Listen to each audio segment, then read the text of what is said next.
This is how the Philadelphia Eagles can take down the Cincinnati Bengals in this Week 8 matchup. And if the Birds are able to win, a 5-2 start to the season would put Philadelphia in a great spot, but it won't be easy against one of the top quarterbacks in the National Football League, and we know who he is.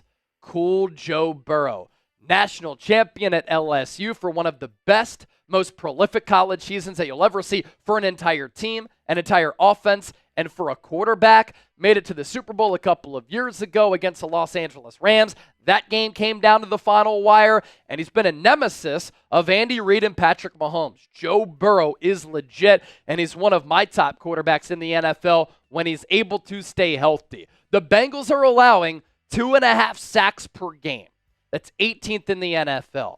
But Joe Burrow makes really quick decisions. Last year, he got the ball out, average time to throw 2.29 seconds. That was the fastest among any quarterback in the National Football League. So a massive key in this game, which we just showed you, pressure Joe Burrow, put him under duress, and Philadelphia's been able to do that the last 2 games against Cleveland and New York. Can they do it against one of the top QBs?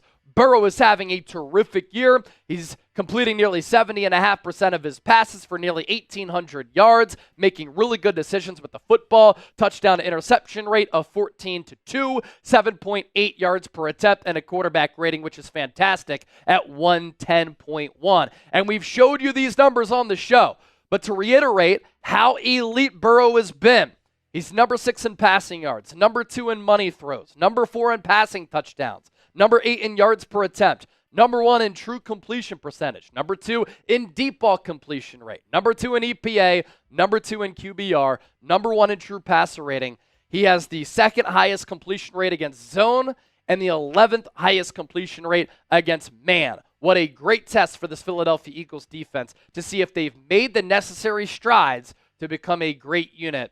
And they can prove to us they are, in fact, legit if they win this football game, which would be a legitimate dub for Philadelphia. Key to the game number 2. Who is Joe Burrow throwing to?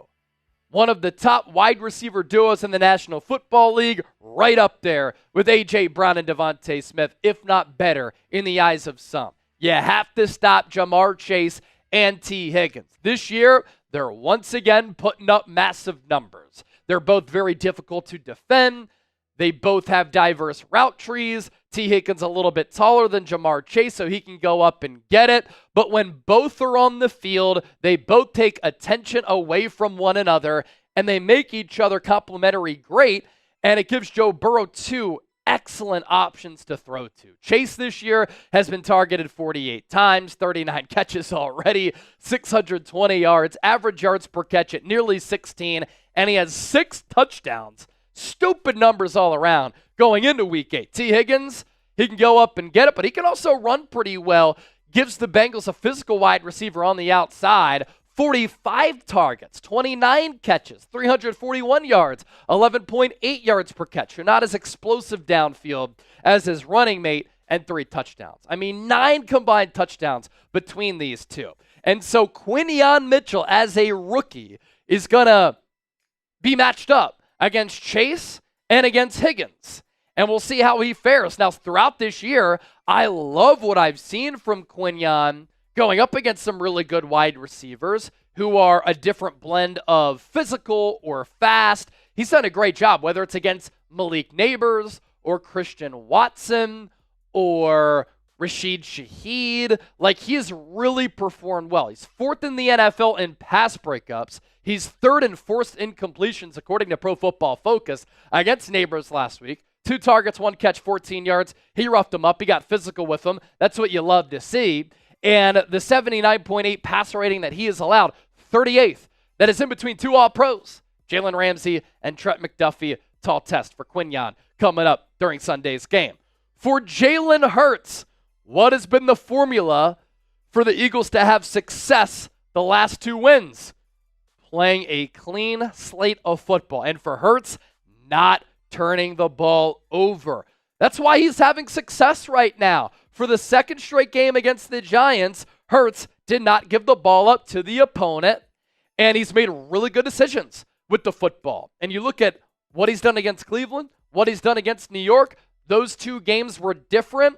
Obviously, Philadelphia went with a more run-heavy approach against the Giants without Jordan Mailata and Dallas Goedert, and they ran right through, right over, and right down the throats of the New York Giants. So that's why Hurts was only 10 of 14, but he was 10 of 14. Did he miss some throws? Did he miss some reads? Yes, but he had a quarterback rating of 119.3, 8.1 yards per attempt, and he accounted for 3 total touchdowns. The week before that against Cleveland, 16 to 25, 264 yards. Quarterback rating of 126.1. Yards per attempt at 10.5. And so in his last 2 games, no turnovers, 5 combined touchdowns. The deep ball accuracy has been there as he's dimed up A.J. Brown on a couple of occasions. And this is how the Eagles do when Hurts does not cough it up. Philadelphia, 19-5 since 2021, 13-2 since 2022 when Hurts doesn't have a turnover. So oftentimes, when Philadelphia takes care of the rock, they win, and they're very difficult to beat. Key to the game number 4, tap into the identity, the fabric, and the bloodline of what this Eagles team is. That's running the football. And even if the Eagles don't have success with running the football, they have to stick with it. Because at some point or another, they're going to be able to break long runs. They've done that literally almost every single game this year, including that Buccaneers disaster when Saquon still had that long play. This is an Eagles offensive line that loves getting downhill.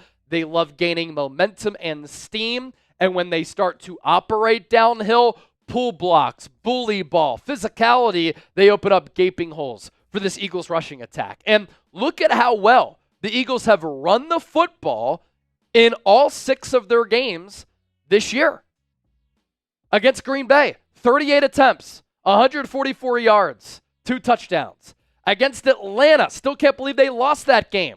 37 carries, 186 yards, 5 yards per carry, 1 touchdown. Against the Saints, 25 totes, $172, almost 7 yards per carry, 2 touchdowns. Against the Bucs, they didn't run it enough early in that game because it got so ugly and spiraled out of control. Still ran it 20 times for 113 yards, 5.7 yards per carry and a touchdown. Against Cleveland, 36 attempts, 116 yards, 3.2 yards per carry, no touchdowns. And then against the Giants, a top 10 overall defense, 45 gives, 269 yards, 6 yards per carry, and 3 touchdowns on the ground. Now, Nick Sirianni this week was on 94 WIP, and he was asked by former Eagle John Ritchie, "Hey, Nick, are we a running team?" Nick Sirianni said, "Damn right we are," but he also said, "We, of course, can do both, run it and throw it," and that's the best way to win a Super Bowl in the National Football League is being able to be complementary with carving the defense up through the air and on the ground. But the run can really open up the pass game for Philadelphia and do wonders for Jalen Hurts. The Bengals against the run this year, they're giving up 4.5 yards per carry. That is 12th. Teams are running it a lot against them. 31.1 rushes per game. And the Bengals are giving up 136 rushing yards per game, which is 21st in the NFL. And they're giving up 1.1 rushing touchdowns per outing. That is 22nd. And for me, give me a football team that does both. That's how you win and compete for a Super Bowl. But I love this physical, snatch your soul, wear you down, take your will type of brute force that the Eagles can play with when they do run it successfully. And if teams try to stack the box, that's when you throw it to your playmakers on the outside. Predict the score of this game. Philadelphia Eagles, Cincinnati Bengals. Get those score predictions into the comment section right now. I don't know why. I have a weird feeling about this game. I mean, Philadelphia's not beat Cincinnati since 2000. It's been a weird opponent for them. So Joe Burrow, really good. You're going on the road. It's always cloudy in Cincinnati, even though it's always sunny in Philadelphia. For some reason, I think the Eagles are going to lose this game 30-27. I can't bat 1,000 on all of my predictions. I hope I'm wrong, though. And you can tell me that I'm wrong down in the comments section.